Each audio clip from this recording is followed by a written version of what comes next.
Pemasangan panel surya di Amerika Serikat saat ini diuntungkan dengan insentif pajak serta kemampuan untuk membeli komponen dari Tiongkok, di mana upah tenaga kerja dan aturan yang longgar membuat harga komponen lebih murah. They don't have to play by the same rules we have to play by.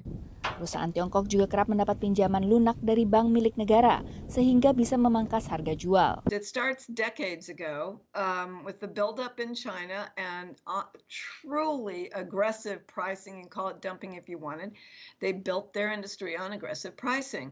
Alasan lain harga sel panel surya buatan Tiongkok lebih murah adalah produksi polisilikon yang dilakukan di perusahaan dengan tenaga batu bara di barat Tiongkok, wilayah tempat sedikitnya 1 juta warga Muslim Uighur ditahan di kamp reedukasi. About 45-46% of China's polysilicon is produced in Xinjiang with forced labor.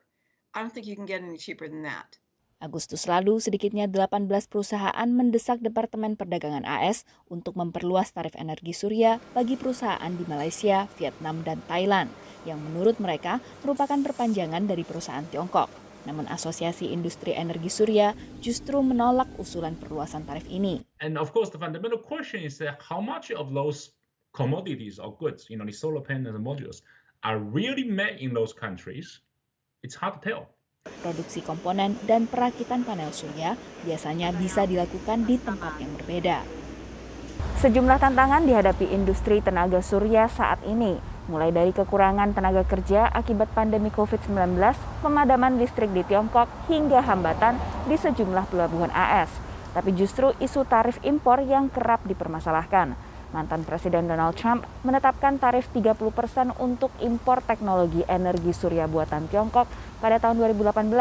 Tapi saat ini tarif teknologi tenaga surya dipatok pada angka 18%. Tarif yang menurut analis bisnis masih harus dipertahankan. Until we become competitive enough, we can get an economies of scale to produce at the same cost level and sell at the same price as the Chinese competitors. Peningkatan tarif juga akan lebih merugikan bagi Amerika, menurut pelaku nirlaba industri tenaga surya bagi warga kurang mampu di Amerika.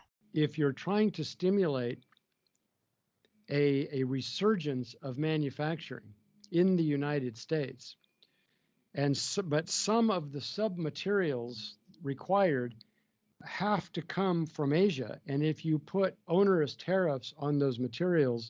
September lalu, Departemen Energi Amerika Serikat umumkan cetak biru rencana untuk menyediakan 40% listrik AS menggunakan tenaga surya sebelum tahun 2035. Demikian laporan VOA.